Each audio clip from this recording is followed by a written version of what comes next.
네, 여러분 삶의 목적이 무엇입니까? 라는 질문 혹시 받은 적이 있나요? 아직은 없나요? 아직은 이런 얘기를 하기에는 조금 어린가요? 네. 쉽게 얘기하면 너 왜 사니? 라는 질문이에요. 네, 여러분 왜 삽니까? 태어난 김에 살아가나요? 자, 난 태어난 김에 살아간다. 되는 거야, 뭐야? 응? 이게 대부분의 사람들의 그냥 아무런 목적 없이 주어진 환경에서 이것만 끝내자 라면서 한 고비 한 고비를 넘기면서 살아갑니다.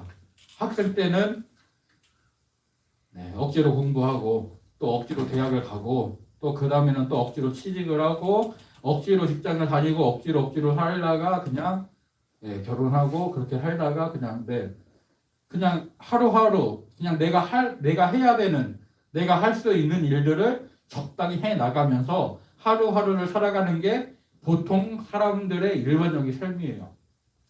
물론 그 가운데 내가 어떤 대학을 갈 거야, 어떤 직장, 어떤 직업을 얻을 거야, 어떤 사람이랑 결혼을 할 거야, 어떤 삶을 살 거야라고 미래를 계획하긴 하지만 그 계획대로만 되지 않기 때문에 네, 플랜 A, B, C, D 막 여러 개를 만들어 놓고 내가 할 수 있는 대로 최선을 다해보고 그 가운데 내가 선택할 수 있는 것들을 선택하며 살아갑니다. 제가 고등학교 때 제가 98년 1998년도에 대학을 갔어요. 네. 그때 수능을 볼 때 그 97년도 제가 수능을 보기 전에는 불수능이라고 해서 수능이 되게 어려웠고 제가 수능을 볼 때는 수능이 되게 쉬워졌었어요. 네. 그런데 나는 시험을 망쳤어요. 목사님의 부모님과 같이 나는 나중에 목회를 할 거니까 저 대학을 일단 가야 돼. 저 대학을 가서 저 대학에 저 과를 가서 어떤 대학에 국어 국문학과를 가가지고 언어적인 훈련들을 정말 많이 하고 그 다음에 목회를 해야겠다. 그럼 내가 설교나 이런 것들을 말하는 것들을 정말 잘할 수 있겠지라는 계획을 세우고 그것을 생각을 했어요. 97년 목사님 때 수능이 400점 만점이었는데 그때 97년도에 수능 점수로 260점을 맞으면은 그 학교 그 대학에 그 과를 갈 수가 있었어요. 예, 저는 한 달 동안 기도했습니다. 하나님 260점. 260점. 그러면 그 대학을 가니까. 예. 근데 수능이 쉬워졌잖아요. 대부분의 학생들의 점수가 3, 4개쯤이 올라갔어요. 나는 260점을 맞았어요. 하나님은 제 기도에 응답을 해주신 거죠. 응답을 해주셨는데 저의 기대와는 다르게 응답을 해주셨어요. 예, 저는 인생의 쓸데없는 패배를 맛보고 제 인생이 망하는 줄 알았어요. 그런데 잘 살고 있어요. 대학이 저의 인생을 결정하지는 않더라고요. 그 안에서 만나게 된 수많은 관계들 속에서 맺어지는 그 관계 속에서 저의 인생이 결정이 되더라고요. 왜 사나요라는 질문에서 여기까지 오게 됐는데 여러분 왜 사나요라는 질문을 들을 때 사람들은 대부분 그냥 살아요라고 대답을 하게 돼요.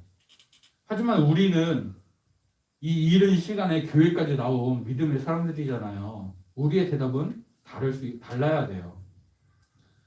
우리는 특별한 목적을 가지고 여러분만의 목적을 가지고 살아가야 합니다. 그리고 그 가운데 하나님의 영광을 위해 살아간다는 믿음의 고백 또한 있어야 됩니다. 우리 친구들이 그렇게 되기를 축복합니다. 사람은 언젠가는 죽습니다. 동의하나요? 동의해요? 그럼 여러분도 언젠가 죽는다는 거 동의해요? 인정해요? 언제쯤 죽을 것 같아요? 언제쯤 죽을 것 같아요? 죽음이 여러분이랑 가까이 있다고 생각해요? 멀리 있다고 생각해요?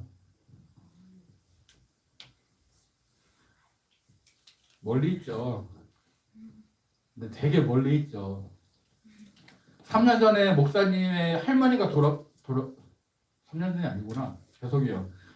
한 5, 6년 전에 저희 할머니가 돌아가셨어요. 예. 근데 되게 담담했어요. 이렇게 말하면 좀 좀 표현화 같지만 내 죽음이 아니니까. 요양병원에서 오랫동안 고생하시다가 할머니가 돌아가셨거든요. 속으로 한편으로는 여기서 고생하시느니 빨리 천국 가시는 게 낫지 라고 생각을 하기도 했어요. 근데 10여 년 전에 제가 크게 아파서 병원에 입원했거든요. 정말 죽는 줄 알았어요. 의사가 당신은 쉽게 못 낫습니다 라고 말을 할 때, 수술이 되게 어렵습니다 라고 말을 할 때 절망이 찾아왔어요. 그때 제가 어떻게 했는지 알아요? 중환자실 침대에 누워가지고 하루 종일 밤을 지새면서 기도했어요. 하나님, 저 좀 살려주세요. 이 얘기 처음에 병원에 입원했을 때는 하나님한테 그렇게 얘기했어요. 하나님, 저 부목사예요. 교회 일 제가 다 하고 있어요. 저 여기서 수술하고 입원 오래되면은 교회 덕도 안 되고요. 교회가 안 돌아가요. 저 내일 퇴원시켜 주시는 게 이게 최선이에요. 하나님, 우리 적당히 그렇게 합의를 해요. 저 여기서 이렇게 중환자실 있지만 치료받고 내일 퇴원하게 해주세요. 간단하게 끝나게 해주세요. 라고 기도를 했어요. 하나님이랑 딜을 하려고 했어요. 근데 생각보다 심각한 거예요. 잘못하면 당신 죽습니다. 라고 하는데 그때는 이제 겁이 나더라고요. 하나님이랑 딜을 하려고 하다가 이제는 하나님 제발 좀 살려주세요. 이게 내 문제가 되니까 사람이 정상적으로 생각이 안 돼요. 보호자가 있어야 된대요. 그때는 아직 결혼하기 전이거든요. 저희 부모님은 섬에 있고 동생한테 연락을 했어요. 동생은 나 교회 부흥회야 못 가. 또 참 배신감이 느껴졌어요. 교회 부흥 나 목사거든요. 교회 부흥회가 중요해? 형이 죽어가는데? 내 문제가 되니까 이 죽음이라는 문제가 되게 심각하게 다가오는 거예요. 그 전에는 나도 내가 천년만년 그냥 잘 살 줄 알았어요. 언젠간 죽겠지라고 생각을 했지만, 보통 생각이 늙으면 죽는 거잖아요. 아니면 급작스러운 사고로 죽을 수도 있지만, 죽음은 나랑 멀다고 생각을 했는데 당장 그 문제가 나에게 닥치니까 이 죽음의 문제를 간과할 수가 없더라고요. 저도 초등학교 다닐 때 중학교 가면 뭐 해야 된다라는 얘기를 들었고 준비했어요. 고등학교 가면은 뭐를 준비해야 된다 들었고 준비했어요. 대학 가려면 뭐를 준비해야 된다. 그 다음에 취직하려면 뭐를 하려면 이런 것들을 준비해야 된다라는 얘기 들었는데 그 어느 누구도 나한테 죽음을 준비해야 된다는 얘기를 한 적이 없더라고요. 여러분, 열심히 학원 다니죠. 열심히 공부하죠. 열심히 놀기도 하죠. 여러분 미래를 위해서 준비하잖아요. 그런데 그 가운데 죽음을 위해서 준비해 본 적은 있나요? 내가 어떤 죽음을 맞아야지? 죽을 때 나는 어떤 모습이어야지? 이런 생각 해본 적 있나요? 그런 생각도 조금은 아직은 나랑 거리가 멀다고 여러분과는 죽음이 여러분과는 거리가 정말 멀기를 축복합니다. 그런데 어떻게 될지 모르니까 그것들을 여러분들이 조금은 생각을 해봤으면 좋겠어요. 오늘 우리가 읽었던 말씀은 예수님께서 니고데모와 대화를 나누시던 중에 니고데모와 대화를 나누시고 그 이후에 예수님께서 니고데모에게 설교하시듯이 하시는 말씀이 이어지는 부분이에요. 포인트는 3장 16절이에요. 우리가 교회 다니는 사람들은 정말 잘 아는 말씀. 하나님이 세상을 이처럼 사랑하사 독생자 예수님을 주셨으니 그를 믿는 자마다 멸망하지 않고 영생을 얻게 하려 하심이라 라는 말씀. 이 말씀을 잘 보면은 하나님이 이런 일을 행하셨어요. 하나님이 사랑하셨어요. 그리고 독생자 예수님을 주셨어요. 이 하나님이 우리에게 사랑으로 행하신 독생자 예수님을 우리에게 주신 이 일에 대해서 사람들의 반응이 두 가지로 나뉘어요. 하나님께서 독생자 예수님을 주신 이유는 그 예수님을 믿고 믿음으로 멸망하지 않고 영생을 받는 거예요. 이 말은 예수님을 안 믿으면은 영생을 못 받고 멸망하게 된다는 얘기죠. 즉 사람들의 반응은 하나님이 행하신 일에 대해서 그 행하심을 믿고 받아들이는 자. 그래서 멸망하지 않고 영생을 얻는 자가 있는 반면에 예수님을 믿지 않고 받아들이지 않고 그냥 멸망하게 되는 자가 있다는 거예요. 세상의 사람이 남자와 여자로 나뉘듯이 하나님을 믿고 하나님의 행하심을 믿고 구원을 받은 사람과 그것을 믿지 않고 멸망을 받을 사람으로 나뉘게 되는 거예요. 여러분은 지금 어디에 있나요? 못 믿겠어요? 라는 쪽인가요? 믿어요? 라는 쪽인가요? 믿어요 쪽으로 와야 돼요. 요한복음에서 예수님을 말씀이신 하나님이라고 증거해요. 또 참빛으로 이 땅에 오신 분이라고 얘기하고 있어요.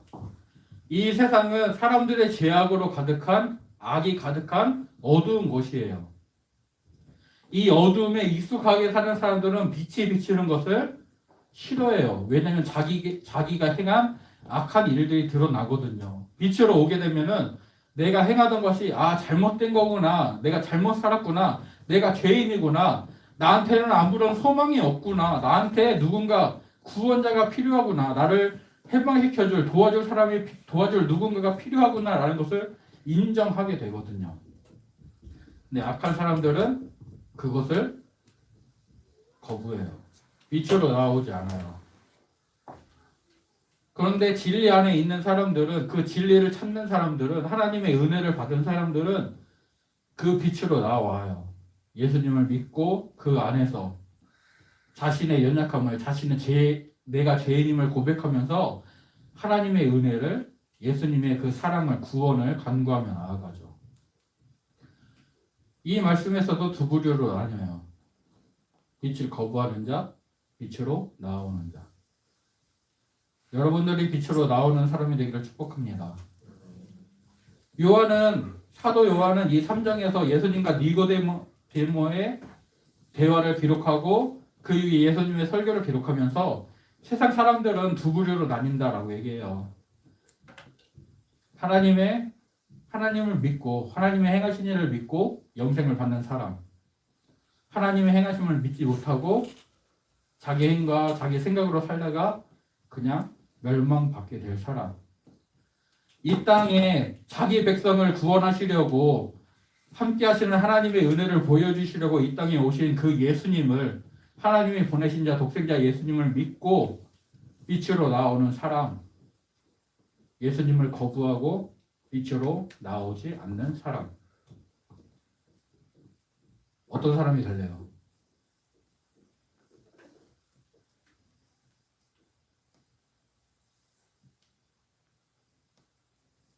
언젠가는 우리가 죽는다라는 것을 여러분이 동의했어요. 언제가 될지 모르지만 여러분이 죽는다는 것을 동의했어요. 그 죽음 이후에 우리는 분명히 우리는 나뉘게 돼요. 하나님이 계시는 하나님 나라로 가게 될 것인지, 아니면 하나님이 계시지 않는 영원한 형벌이 있는 지옥으로 가게 될 것인지. 죽으면 끝이 아니라 새로운 삶이 시작되죠. 하나님과 함께 하느냐, 하나님과 단절되느냐. 하나님이 계신 나라, 하나님 나라를 들어가려면 어떻게 해야 될까요?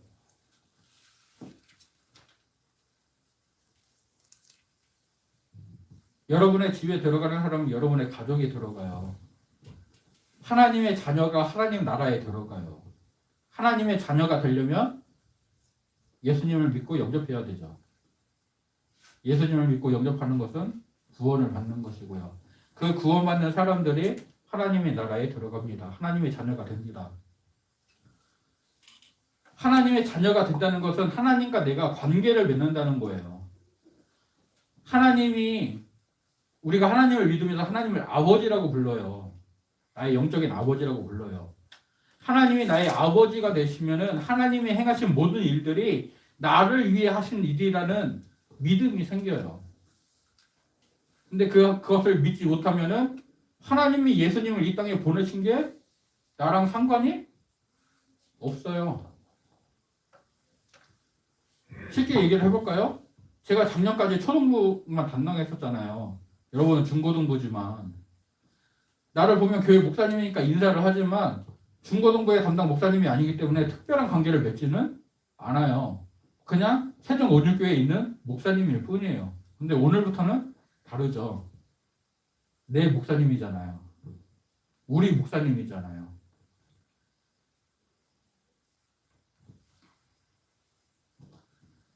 새로운 관계를 맺어지는 거예요. 내가 이전에는 그냥 내 마음대로, 내 생각대로, 내 의지대로 살아갈 때는 하나님이 행하신 일들이, 하나님이 은혜로 베푸셨다고 말하는 것들이 나랑 상관이 없어요. 그런데 내가 하나님의 은혜 안으로 들어가게 되는 순간 나는 용서받지 못할 죄인이었고 멸망받을 수밖에 없었고, 그런 나를 하나님이 사랑해서 자기의 독생자 예수님을 보내주셨고 그것을 믿는 믿음을 나에게 주셨고 그래서 나에게 구원을 선물로 주셨다라는 것이 믿어지고, 그때부터 하나님과 나의 관계성이 생기게 돼요. 하나님이 나의 아버지, 나를 사랑하시는 분. 그 이전에는 하나님이 행하신 일들이 나에게 아무런 관계가 없고 그냥 내가 할 일만 하면 되는 그런 삶을 살았는데, 이제는 하나님의 뜻이 무엇일까, 하나님의 마음이 무엇일까를 고민하면서 그것을 위해 살아가는 믿음의 사람으로 변하게 되는 거죠. 우리 친구들이 하나님과 더욱더 친밀한 관계가 되기를 간절히 소원합니다. 여러분이 부모님을 통해, 친구들을 통해 이 자리에 오게 됐어요. 여기 왔다가 그냥 가는 친구들도 있을 거예요. 여기 와서 예배하고 하나님을 만나는 친구도 있을 거예요. 그 믿음이 자라가는 친구도 있을 거예요.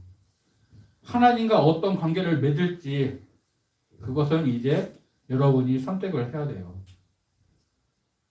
그냥 주일날 엄마 아빠 따라서, 친구 따라서 여기 와서 앉아있다가 1시간 앉아있다가 안녕 하고 가는 사람이 될 것인가,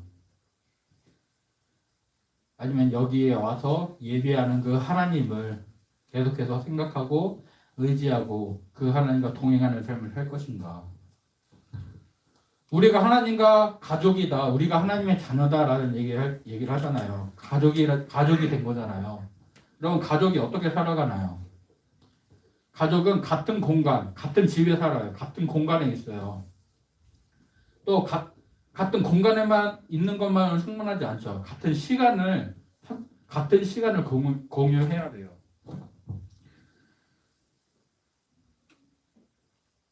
주중에 부모님이랑 떨어져 있는 친구들도 있지만 다시 만나잖아요. 그러면서 내가 떨어져 있을 때도 있지만 다시 만나게 되고 함께하는 그런 공간과 시간들이 있어요. 그렇게 될 때 우리가 가족 관계를 유지할 수가 있어요. 근데 같은 공간에만 있다고 해서 완전한 가족이 되는 건 아니죠. 아버지는 거실에서 핸드폰을 보고 엄마는 주방에서 막 요리를 하고 나는 방문을 닫아놓고 게임을 막 하고 있어요. 그게 같이 하는 걸까요? 같은 집안에는 있지만 같은 시간을 보내지는 않잖아요. 같은 공간에 있는 것만으로는 충분하지 않고 같은 시간 또한 보내야 되는 거죠. 물론 나만의 시간이 필요하기도 해요. 나만의 공간이 필요하기도 해요. 하지만 가족이라는 관계 안에서는 그 관계가 더욱더 깊어지고 보다 친밀해지고 보다 건강해지기 위해서는 더 함께하고 같이 대화를 하고 얼굴을 마주 보고 또 서로 친밀해지는 그런 시간들이 더 필요하게 되는 거죠. 그래서 여러분께 이런 말을 하고 싶어요. 방문 좀 닫지 말고 잠그지 좀 말아주세요. 네. 저도 설교 준비하거나 이럴 때 제 방문을 닫아요. 애들이 거기서 떠는 소리가 너무 힘들거든요. 그래도 잠그지는 않아요. 설교를 막 준비하다가 문을 벌컥 열리고 희준이랑 예주가 들어와서 아빠! 이럴 때 속에서 막 짜증이 가끔 올라오지만 그래도 최대한 유상을 붙잡고 응 왜? 라고 대답을 해주려고 노력을 해요. 방문이 닫히는 순간 거실에 있는 아빠와 주방에서 있는 엄마와 나의 관계는 단절되는 거예요. 같은 집이라는 공간에는 있지만 서로 집이라는 한 공간에 있지만 그 안에 있는 세부적인 공간에서 나뉘게 되고 같은 시간을 공유하지 못하게 되면서 단절이 돼요. 그 아빠와 나의 교제가, 엄마와 나의 교제가 단절되는 거죠. 물론 내가 문을 닫고 집중해야 될 시간들이 있어요. 공부해야 되거나 아니면 중요한 뭔가를 해야 할 때 내가 집중해야 될 시간은 있어요. 하지만 그것이 하루 종일이 돼서는 안 되겠죠. 이것을 하나님과의 관계로 적용을 시켜볼게요. 우리가 하나님께 나의 마음문을 열고 있어야지, 그렇지 않고 내 마음문을 닫아버리면 하나님이 와서 계속 내 문을 두드리실 때 내가 그 문을 열지 않는다면 하나님과 나는, 하나님이 나의 아버지라고 말하고 내가 하나님의 자녀라고 말하지만, 말은 그렇게 하지만 실제로는 하나님이 나의 아버지가 아닌 거죠. 관계를 맺지 못하니까, 단절되어 있으니까. 여러분의 방문을 열어서 부모님과 소통을 하듯이 나의 마음문을 열고 나의 아버지 하나님과 소통해야 돼요. 교제를 해야 돼요. 만나고 그분과 대화하고 함께 해야 돼요. 그렇게 하는 게 이런 주일에 드려지는 예배, 또는 집에서 성경을 읽고 기도를 하고 매일 성경을 하는, 안 한 게 해라. 그렇게 하는 시간들을 통해서 내가 하나님과 교제할 수 있게 되는 거죠. 교제를 하게 되고, 그래서 하나님과의 관계가 더 깊어지고, 진짜로 하나님이 나의 아버지가, 진짜로 내가 하나님의 자녀가 되어서 믿음으로 살게 되는 거예요. 이런 삶이 우리 친구들에게 충만하고 더욱더 충만해지기를 축복합니다. 부모님에게는 말 못하는 게 있죠, 여러분. 입을 킥하게 되는 부끄러운 순간이나, 아니면 저는 처음에 이해를 못했는데 부모님께 말을 못하는 것을 친구들에게는 말한다고 하더라고요. 진짜로 그런가요? 아니에요? 내가 잘못 들은 건가? 근데 이해는 돼요. 친구랑은 학교에서 아침 9시부터 저녁 늦게까지 같이 하잖아요. 그 다음에는 학원을 가잖아요. 학원 갔다가 집에 가면 12시. 집에서 엄마 얼굴 잠깐 보고 잠자고 아침에 엄마가 깨워주면 일어나서 또 학교 가서, 이제는 엄마 아빠보다 친구들이랑 보내는 시간이 더 많다 보니까 부모님한테 하지 못하는 얘기를 친구들에게는 한다고 하더라고요.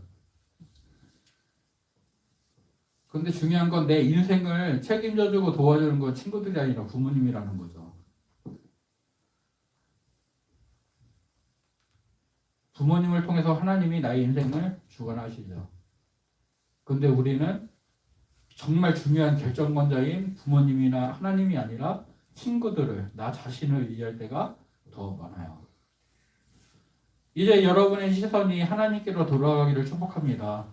참빛으로 이 땅에 오셔서 나와 함께 하시는, 나에게 구원을 주시는 그 하나님께 우리의 마음을 드릴 수 있기를 축복합니다. 하나님과 더 친밀한 관계를 맺고, 부모님과 더 친밀한 관계를 맺듯이 하나님과 더 친밀한 관계를 맺고 그 안에서 믿음으로 살아가는 우리 친구들에게를 축복합니다. 그래서 그렇게 요한은 말하고 있어요. 하나님을 믿는 자는 멸망하지 않는 영생을 선물로 받게 된다. 당신은 이 선물을 받으시겠습니까? 하나님이 보내신 자 예수 그리스도를 믿음으로 하나님의 이 선물을 받게 되는 우리 친구들에게를 소원하고 축복합니다.